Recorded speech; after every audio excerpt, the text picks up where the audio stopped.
मिट्टी की बेटी। गांव का नाम था धनपुरा। चारों तरफ खेत, कच्चे रास्ते और मिट्टी के घर। उसी गांव में रहती थी सीता, गरीब बाप की बेटी, लेकिन संस्कारों की अमीर। माँ बचपन में ही गुजर गई थी। बाप रामदीन खेतों में मजदूरी करता था।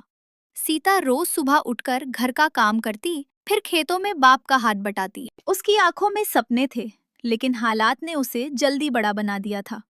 शादी। एक दिन गांव से रिश्ता आया। लड़का था मोहन। घर थोड़ा ठीक ठाक, लेकिन माँ कमला देवी कड़क सास। शादी धूमधाम से नहीं, सादगी से हुई।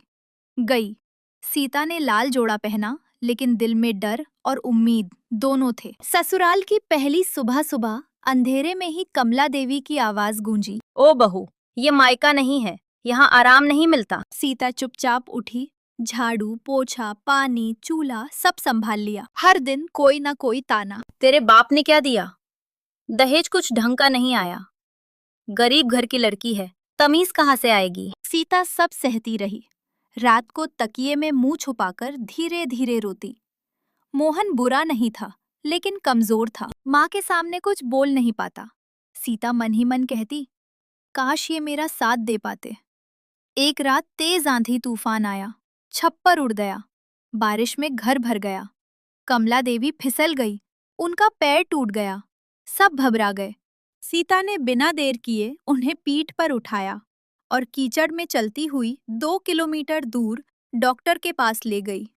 उस रात सीता भीगती रही, लेकिन सास को सीने से लगाए रखी। हफ्तों तक सीता सास की सेवा करती रही। खाना खिलाना, दवा देना, पैर दबाना, सब कुछ। एक दिन कमला देवी रो पड़ी। कमला देवी, सीता, तू गरीब नहीं है, गरीब तो मैं हूँ, दिल की। सीता चुपचाप उनके आंसू पोंछने लगी। धीरे धीरे घर का माहौल बदला।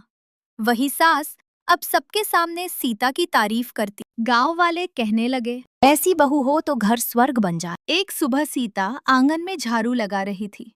कमला देवी पास आई और बोली, आज से इस घर की मालकिन तू है। सीता मुस्कुरा दी। आंखों में आंसू थे, लेकिन खुशी के।